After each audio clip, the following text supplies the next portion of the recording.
Bilge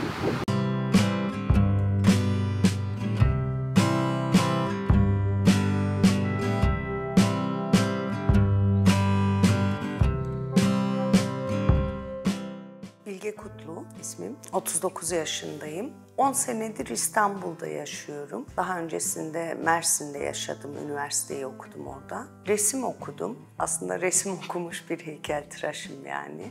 12 yaşımda Türkiye'ye döndüm. Daha öncesinde Almanya'daydım. Siyasi irticacı olarak bulunduk. Siyasi irtica reddiyle Türkiye'ye döndük. Çeşitli şehirlerde yaşadık.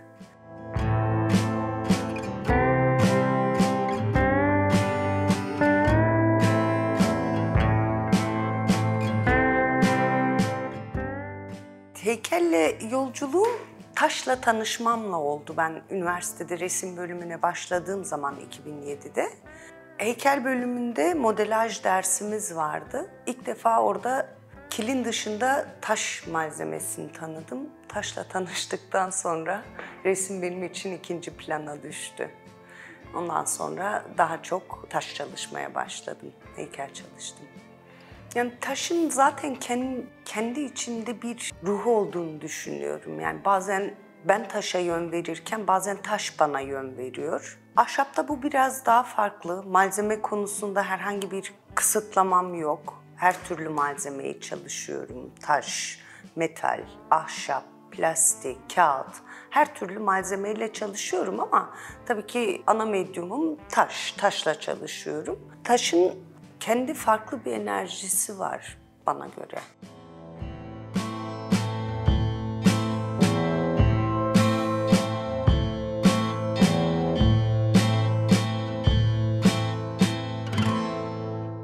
Genelde kadın temalı işler yapıyorum. Bu üniversitede de böyleydi. Çünkü öncelikle ben bir kadınım ve birçok konuda çalışıyorum. Bir temel bir konum oluyor. Onun çerçevesinde serilerimi yapıyorum. Mesela Paris Louvre Müzesi'ndeki sergimde ezidi kadınlarla ilgili çalıştım. Ezidi kadınların hayatlarının deformasyonunu, bunun kendi bedenlerine yansıyan deformasyonlarını da ele aldım. Onun dışında hani farklı konular da ele alıyorum. Kadına şiddet gibi. Tabii ki sadece taş çalışmıyorum. Enstelasyon yapıyorum, performans sanatı. Yani birçok alanda disiplinler arası çalışıyorum. Ve temel çerçevem etrafında o anki beni etkileyen neyse, bu sadece kadına şiddetle de sınırlı değil tabii ki. Güçlü kadınları da ele alıyorum. Ve bunun tabii ki bir alt metni oluyor benim için. Hani bunu söylüyorum, söylemiyorum, sadece bende kalıyor ya da alımlayıcıya da sunuyorum, sunmuyorum. O değişiyor tabii ki.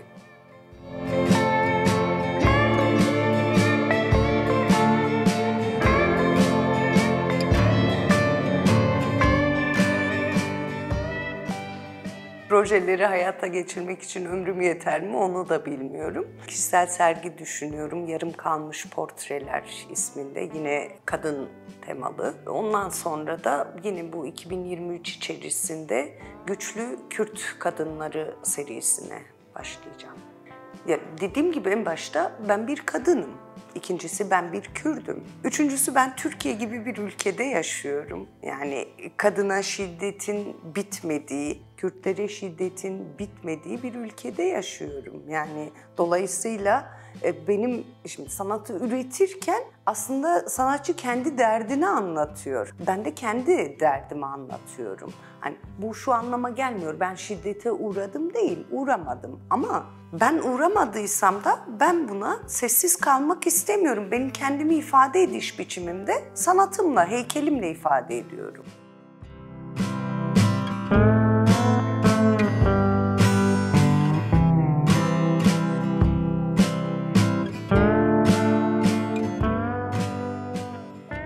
Benim heykellerimde değişiyor çünkü ben çok çeşitli çalışıyorum. Ben hiçbir zaman tek işi yapayım, bitireyim, kenara koyayım ve o bitti diyebileceğim şekilde çalışmadığımdan dolayı hani kimisi güldürüyor insanları, neşe veriyor.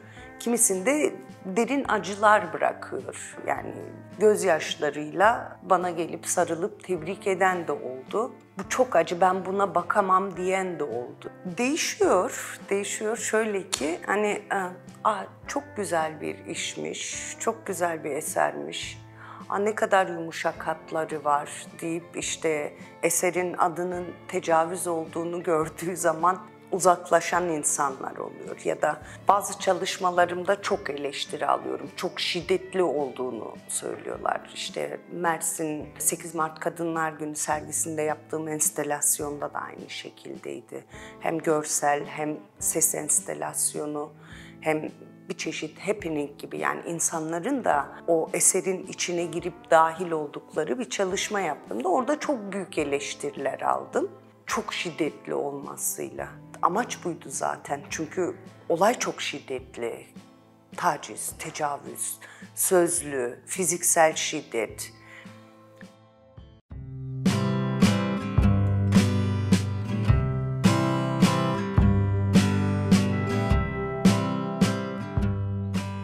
Herkes yapabilir mi? Sonuçta bunu çalışmak teknik bir şeydir. Yani taşı çalışmak da, ahşabı çalışmak da. Yani gerçekten yapmak isteyen herkes yapabilir ama bu bir sanat eserine dönüşür mü? Bu tartışılır. Yani ben herkese heykel yapmayı öğretebilirim ama benim bunu öğrenen kişiye veremeyeceğim şey onun yaratıcılığıdır.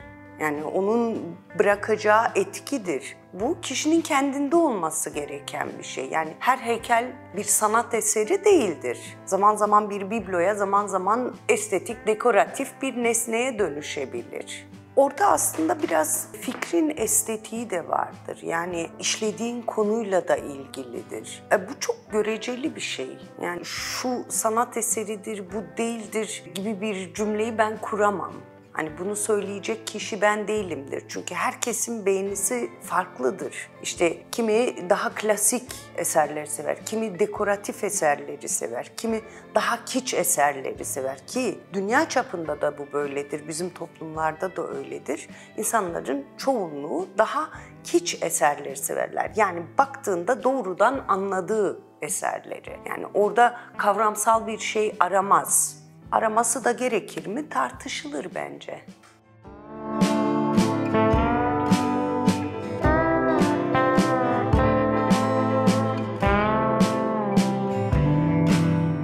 Heykel resme göre biraz daha farklı, çünkü dokunabiliyorsun, etrafında dönebiliyorsun, kimisinin kokusunu alabiliyorsun. Daha 3 boyutlu olduğu için birçok şekilde etki bıraktığını düşünüyorum. Yani sadece görme değil, aynı zamanda dokunma, aynı zamanda etrafında dönebilme.